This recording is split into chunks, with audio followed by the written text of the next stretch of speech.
Hi friends, எல்லோரும் எப்படி இருக்கீங்க? நல்லா இருக்கீங்களா? இன்றைக்கி சுட சுட சாதம், அருமையான தக்காளி தொக்கு. தக்காளி வீட்டில் நிறையா இருந்தது. சரி, தக்காளி தொக்கு பண்ணிடலாம் அப்படின்னு சொல்லிட்டு முடிவு எடுத்துட்டேன். நல்லா பூண்டு போட்டு கமன்னு தக்காளி தொக்கு வச்சுருக்கேன். இன்றைக்கி இதுதான் சிம்பிளான லஞ்சு, ஆனால் வீட்டில் எல்லாருக்கும் பிடிச்ச லஞ்சு. உருளைக்கிழங்கு பொரியல் பண்ணியிருக்கேன். நல்லா அருமையாக இருக்கும். அதனால் சிம்பிளாக முடிச்சாச்சு. என்னோடய பிரேக்ஃபாஸ்ட்டு பார்த்திங்கன்னா நல்ல முருவலான தோசை, தேங்காய் சட்னி. இன்றைக்கி வேர்க்கடலை ஆட் பண்ணலை. இதுதான் என்னோடய மார்னிங் பிரேக்ஃபாஸ்ட்டு. நல்லா ஊற்றி சாப்பிட்டுட்டு ஏகப்பட்ட வேலை இருக்குது, செய்யணும். இன்றைக்கி மத்தியானம் நான் கரெக்ட் டைமுக்கு சாப்பிடணுன்னு முடிவு பண்ணிட்டேன் காலையிலேயே. அதனால் ஏன்னா எனக்கு பிடிச்ச தக்காளி தொக்கு வேறு நான் செஞ்சேன்.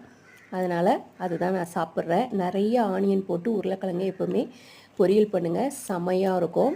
கொஞ்சமாக வீட்டில் சிப்ஸ் இருந்தது. சரி, உருளைக்கிழங்கு சிப்ஸை தொட்டுக்கலாம் அப்படின்னு சொல்லிட்டு எடுத்து வச்சுருக்கேன். ஏன்னா இதை சாப்பிட்டு அடுத்து ரசத்தில் சாப்பிட்லான்னு. இதுதான் இன்றைக்கி எங்கள் வீட்டு லன்ச். பாய்.